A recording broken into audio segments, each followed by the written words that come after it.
사실 이제 이 외환 당국이 구두 개입을 해서 환율을 예의주시하고 있다. 1,460원대에서 70원 사이를 움직이면서 1,500원 넘어가면 어떤 일이 일어날까? 진짜 문제는 뭐냐면은 스태그플레이션이 온다는 겁니다. 이제 고환율이 수출을 증대라고 하는 그 공식 자체가 관세 정책으로 인해서 환율 상승 수혜가 제한적이라고 보여질 수밖에 없고.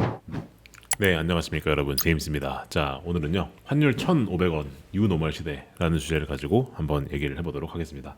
별로 안 좋은 얘기일 수도 있는데요. 일단 최근에 환율의 움직임이 다들 아시겠지만 심상치가 않습니다. 환율이 현재 지금 1,460원에서 1,470원 사이에서 계속 움직이고 있고요. 사실 이제 이 외환 당국이 구두 개입을 해서 환율을 예의주시하고 있다 라고 한 말을 했음에도 불구하고 계속 1,460원대에서 70원 사이를 움직이면서 1,500원 수준까지 올라가려는 테스트를 계속 해보고 있습니다. 현재 저항선이 70원 수준인데 계속 여기 상단을 터치하는 거 보니까 이제 조만간에 70원을 뚫고 1,500원까지 갈 수 있는 이제 그런 가능성이 계속 열리고 있습니다. 근데 환율이 1,500원이라는 게 아주 많은 함의점을 갖는데요. 일단 환율이 1,500원을 돌파하는 시기는 급격한 위기가 왔을 때뿐입니다. 예를 들어서 1997년에 IMF 사태, 그리고 2008년도 금융위기와 같이 시스템 리스크라고 부를 만한 블랙스완이 터졌을 때만 환율이 1,500원인 거죠. 그러다 보니까 이 1,500원이라는 숫자 자체가 국민들에게는 트라우마로 남아있는 레벨이기 때문에 환율이 뭔가 이슈가 터지는 거 아닌가?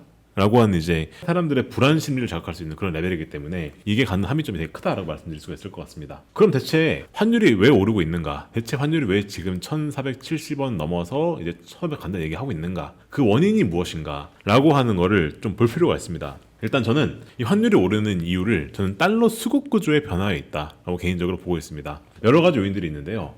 일단 내국인 측면에서 보게 되잖아요. 사실 이거는 좀 정치적인 측면도 좀 민감한 얘기일 수 있는데 서학개미를 필두로 한 대미 투자의 확대. 사실 이게 팩트로만 보자면은 맞는 말이긴 합니다. 왜냐면은 실제로 이 서학개미가 외국 주식을 사는 그 비중을 보게 되면은 순매수 증감률이 무려 184%에 달합니다. 이제 1년 전에 비해 가지고 거의 2배에서 3배 사이나 되는 투자가 계속 일어나고 있어요. 사실 그 요인이 사실 우리나라 주식시장에 대한 매력도가 떨어지는 것도 있고 이제 해외 주식이 매력적인 게 맞기 때문에 실질적으로 이 투자를 하는 걸 뭐라고 하는 건 아니지만 실제로 늘어난 건 팩트고요. 이게 늘어나게 되면 자연스럽겠지만 달러의 수요가 늘기 때문에 원화는 약세로 가고 달러는 늘어나는 게 맞죠. 실제로 그래서 현재 서학개미가 들고 있는 해외 주식의 보관 잔액을 데이터로 보게 되면은 1,600억 달러 정도 되고요. 외환 보유액의 절반 수준이다. 그래서 상당히 무시 못할 수준으로 이 달러의 수요가 서학개미에서 나오는 거 맞고 이게 환율엔 당연하겠지만 업사이드로 작용하는 건 맞습니다. 이게 첫 번째 요인이다 라고 볼 수가 있고요. 그리고 두 번째 요인은 뭐가 있냐? 두 번째 요인은 대미 투자와 경상수지의 괴리가 있습니다. 사실 이 수급 요인도 되게 큽니다. 사실 지금 현재 우리나라 무역 수지가 계속 개선돼가지고 경상수지는 현재 흑자를 보고 있습니다. 이런 어떻게 되느냐? 우리나라 기업들이 무역을 해서 달러를 벌었으니까 그 달러를 벌어서 다시 국내로 들어오게 되면은 달러의 공급이 증가되게 되고 이렇게 되면은 이것은 원달러 환율에는 긍정적으로 작용을 해서 달러 환율이 내려와야지 맞는데 사실 지금 현재 보게 되면은 트럼프가 집권을 하면서 해외 무역으로 흑자를 본 기업들이 트럼프의 정책으로 인해서 이 흑자를 본 거를 국내로 들어오는 게 아니라 다시 해외에 투자를 하고 있습니다. 그렇게 해야지만이 관세를 피할 수 있거든요. 우리나라에 공장을 지으면 관세가 부과가 되는데 미국의 시장은 어떻게 되죠? 그럼 관세가 부과가 안 되죠. 그러다 보니까 대부분의 기업들이 현재 해외 투자를 확대를 하면서 자기가 벌어들인 달러를 국내로 안 들여오고 있으니까 이건 당연히 원달러 환율에는 그렇게 좋지가 않은 거죠. 특히나 최근에 미국 협상을 하는 과정에서 연간 200억 달러 대미 투자를 더하기로 했어요. 그래서 가뜩이나 지금 기업도 자기들 나름대로 해외 투자를 늘리고 있는데 정부마저도 여기서 대미 투자를 하겠다 하니까 이 국내 외환 시장에 만성적인 달러 부족 현상이 나오고 있는 게 아니냐라고 하는 그런 게 있습니다. 앞서 말씀드린 서학개미와 이 기업 모두 둘 다, 즉 이제 국민과 기업 모두 정부마저도 지금 현재 이 달러 수급에 있어서는 되게 부정적으로 하고 있기 때문에 환율이 계속 오르고 있는 겁니다. 마지막 세 번째 요인, 이것도 되게 큰 요인인데 사실 최근에 정권이 바뀌게 되면서 이제 원화 통화량이 늘어나기 시작했죠. 쉽게 말해서 돈을 불기 시작했는데 사실 이렇게 되면은 원화의 공급량이 늘어나고요. 이러면 당연하겠지만 원화가 약세로 가죠. 그 실제로 이 요인도 되게 큽니다. 우리나라의 M2 통화의 증가량을 보게 되면 그 다른 달러가 증가하는 거에 비해서 엄청 크게 증가를 했고 IMF마저도 이렇게 돈을 너무 많이 풀면 위험할 수 있어요 라는 말까지 하기 시작했기 때문에 실질적으로 봤었을 때 이것도 원달러 환수급에서 당연히 안 좋게 작용할 수밖에 없고, 더 안 좋은 소식은 현재 정권의 방향이 원화를 계속해서 더 풀고 있기 때문에 이러한 트렌드는 이어질 것이다 거다라고 보고 있습니다. 그래서 이 세 개 요인을 모두 종합해 보면은 실질적으로 환율이 오르는 건 이해가 됩니다. 이건 너무 당연한 거예요. 이 요인들이 해소가 되지 않는 한 이것은 구조적 변화의 요인이기 때문에 저는 개인적으로 환율 방향성은 계속 상방으로 갈 수밖에 없다라고 봅니다. 극단적으로 말씀드리는데 환율 1,500원 더 넘어서 1,600원 마저도 우리는 대비를 해야 된다. 왜냐? 이 세 개의 요인이 제가 봤을 때는 해소가 되기 쉽지 않은 요인들인 거죠. 뭐 우리가 서학개미들 보고 그죠? 자유민주주의 나라에서 미국 주식 하지 마세요 할 수 없는 거잖아요. 그죠? 그리고 트럼프가 지금 정책 펼치고 있어서 관세를 피하기 위해서 기업들이 해외 나가는 거 막을 수 없죠. 그죠? 그리고 정부가 지금 돈 풀고 있는데 이것도 제가 봤을 땐 바뀔 것 같지 않단 말이죠. 그럼 어떻게 될까요? 당연하겠지만 이 환율이 계속 올라간다라고 하는 거는 우리가 바꿀 수가 없고 이거는 그 요인들이 해소가 되지 않는 한 계속 오를 수밖에 없다. 그러니까 우리 뭘 해야 되느냐? 냉정하게 대비하는 것 자체 어떻게 해야 되냐? 환율이 1,500원, 1,600원 가는 거를 실제 기정 시나리오로 놓고 이 시나리오를 대비할 필요가 있다. 그게 현명한 투자겠죠. 자, 그러면은 환율이 오르면 어떤 일이 벌어질까? 여기서 환율이 더 올라서 1,500원 넘어가면 어떤 일이 일어날까? 저는 개인적으로 환율이 만약에 정말로 제 시나리오대로 만약에 계속 올라서 1,500원을 넘는다 하면은 진짜 문제는 뭐냐면은 스태그플레이션 온다는 겁니다. 스태그플레이션. 이게 왜 그러냐면은 사실상 우리나라는 수입 의존도가 높은 나라입니다.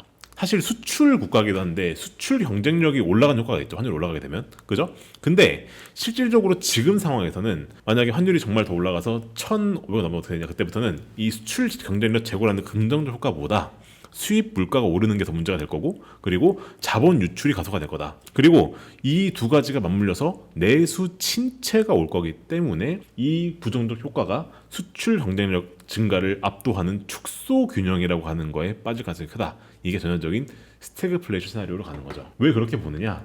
사실 1,500원 환율은 수입 물가가 진짜 폭등한다는 얘기입니다. 이건 사실상 우리가 지금까지 위기 때나 봤던 수준 높은 환율이기 때문에 이렇게 되면은 수입 물가가 당연하지만 엄청나게 급등할 겁니다. 근데 우리나라는 실질적으로 에너지 원자재 수입 의존도가 높은 나라예요. 근데 그러다 보니까 원자재 가격이 오르면 어떻게 되느냐? 사실상 이것 자체만으로도 비용 인상 인플레가 올라갈 수밖에 없습니다. 기업들이 원자재 에너지 가격이 너무 높아지니까 가격을 안 올리고 못 버티는 거죠. 그래서 실제로 지금 보게 되면 국제 유가가 현재 60불대거든요. 되게 안정적인 수치란 말이에요. 그러다 보니까 미국에 있는 물가 가격이 내리고 있는데 현재 국내 발리는 가격이 오르고 있습니다.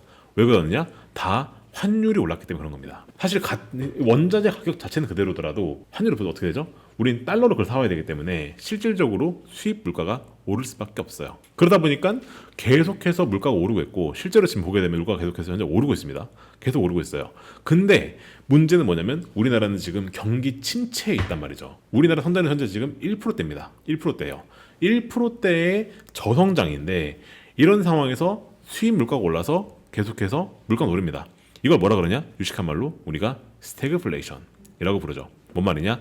저성장인데 물가는 오르는, 사실상 경제에 있어서는, 경제학에서는 가장 안 좋은 상황이라고 부르는 이 스태그플레이션 압력이 현재 계속 커지고 있다라고 개인적으로 저는 보여집니다. 자, 거기에 더해서 기업들의 채산성 악화와 산업별 양극화가 일어날 겁니다. 특히나 아까 말씀드렸던 이 트럼프 정책 때문에 고환율이 수출 증대라는 공식은 제가 더 이상 유효하지가 않습니다. 왜냐? 이제는 기업들이 해외에서 공장을 늘리기 시작했거든요. 그러면은 해외에서 파는 거는 말 그대로 달러로 만들어서 달러로 파는 거기 때문에 환율과는 연관이 없어요. 그거는 사실상 환율 상승의 수혜가 제한적이 되는 거죠.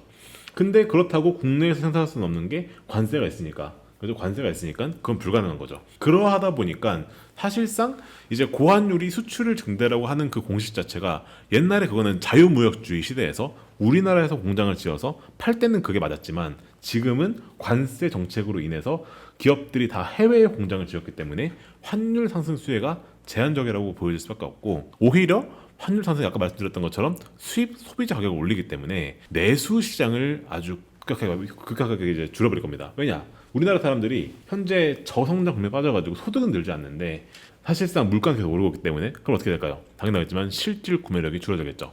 그래서 2025년도 민간 소비 성장을 보게 되잖아요. 이러면 현재 이것이 하향 조정되고 있습니다. 그리고 더 안 좋은 얘기는 지금의 부동산 쏠림 현상이 계속 생기고 있죠. 그죠? 이게 갈수록 심화될 겁니다. 특히나 만약에 환율이 더 오르잖아요. 그래서 손해 가잖아요. 그럼 어떻게 되느냐? 사람들의 안전자산 손실 자극하겠죠. 그죠? 그렇게 되면은 우리나라에 있어서 가장 안전자산 뭡니까? 뭐죠? 서울의 핵심 아파트죠. 이 가격을 계속 밀어 올릴 겁니다. 실제로 그래서 아파트 매매가 현재 지금 2015년 11월 기준으로 전월 대비 1.72% 오르면서 엄청나게 크게 올랐습니다. 이게 아까 말씀드렸던 것처럼 고환율과 인플레 해지를 하는 유동성이 똘똘한 한 채라고 하는 걸로 계속 간 효과입니다. 근데 이렇게 되면 더 안 좋아지는 게 이게 결국에는 자산 양극화를 가게 되고요. 그리고 이 문제는 가계부채 문제를 더 악화시킬 거고 그렇게 되면은 통화정책의 유효성, 즉 금리를 내려야 되는데 이 부채가 계속 늘기 때문에 금리는 못 내리는 이러한 그런 현상으로 나올 수가 있다. 그래서 사실상 환율이 천으로 넘어가면 어떻게 되냐 이 문제가 진짜 문제는 뭐냐면 스태그플레이션이 온다는 게 아주 가장 큰 문제점이다 라고 우리가 정리해서 볼 수 있겠다 말씀드릴 수 있겠다는 거죠. 자, 그러면 증시에는 어떤 영향을 줄까? 사실 이것도 되게 큰 문제가 올 수 있는데 유동성 공백이 생길 수가 있습니다. 특히나 외국인 수급이 계속 현재 나오고 있습니다. 실제로 환율이 계속 오르니까 어떻게 되고 있냐? 현재 외국 자본이 셀 코리아 하면서 탈출하고 있어요. 2025년 11월 기준으로 저번 달이죠. 외국인 투자자들은 코스피에서 무려 14조 4천억 달러를 원을 매도했습니다. 이거는 코로나 팬데믹 초기 때보다 많은 규모예요. 코로나 팬데믹 초기 3월 달에 12조 5천억 팔았는데 저번 달에만 무려 14조를 팔았습니다. 어마어마하게 팔고 나간 거죠. 그죠? 이게 왜 그러느냐? 환차손이라고 합니다. 환율이 오르면 외국인 입장에서는 환차손을 보기 때문에 우리가 나가는 거죠. 그리고 아까 말씀드렸던 것처럼 기본적으로 스태그플레이션 시나리오는 어떻게 되느냐? 기업들의 이익 전망치가 내려갑니다. 왜냐? 원자 가격은 오르죠. 수입비 오르고 있으니까. 그죠? 근데 내수는 침체야. 어떻게 될까요? 매출은 줄겠죠. 이렇게 되면은 당연하겠지만 상장 기업들의 전망치가 내려갈 수밖에 없습니다. 특히나 내수 위주의 기업들 위주로 말이죠. 그래서 2020년 4분기 기준 보게 됐을 때 3전의 그 실적 전망치를 보게 되면은 3분기 때보다 갑자기 부진해졌습니다. 이게 궁극적으로는 기업들의 이익 전망치 하향 조정이 직접적으로 나타나는 그런 사례로 볼 수가 있다라고 볼 수가 있겠다라는 거죠.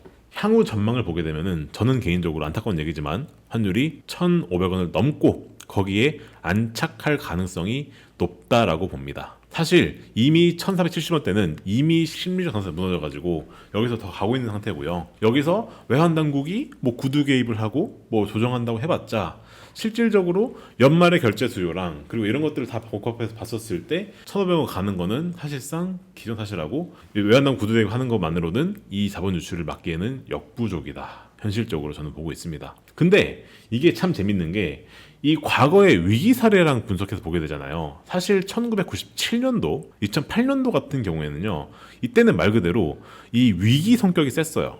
그러다 보니까는 실질적으로 봤었을 때 이게 그 말 그대로 위기 때문에 온 거 한다면은 현재는 뭐냐? 현재는 구조적 변화에 의한 문제다라는 거기 때문에 과거에 뭔가 위기처럼 뭔가 증시가 갑자기 막 급락하고 막 그런 것들이 2008년도랑 이제 IMF 때보다는 덜하겠지만은 사실상 스태그플레이션이라고 하는 더 커다란 문제를 낳기 때문에 이게 우리나라 이 전반적인 시장과 전반적인 경제에 장기적으로 아주 안 좋은 영향을 줄 것이다 라고 하는 게 이번이 과거랑은 다른 부분이겠다 라고 말씀드릴 수가 있겠다는 겁니다. 자, 그래서 결론은 환율 1,500 돌파가 현재 기존사에 되고 있는데 이러면 어떻게 되느냐? 우리는 스태그플레이션을 대비할 필요가 있다 말씀드려야 될 것 같습니다. 자, 그러면 이런 스태그플레이션엔 어떻게 대비를 해야 될까요? 이때는 저와 함께 하셔야 되겠죠. 저는 이제 이러한 상황에서 우리가 어떤 식으로 대비를 해야 되느냐라고 하는 거 여러분들과 나누고 있는 사람입니다. 그래서 저랑 함께 하고 싶으시면은 저희 고정 댓글 참고하셔도 되고요.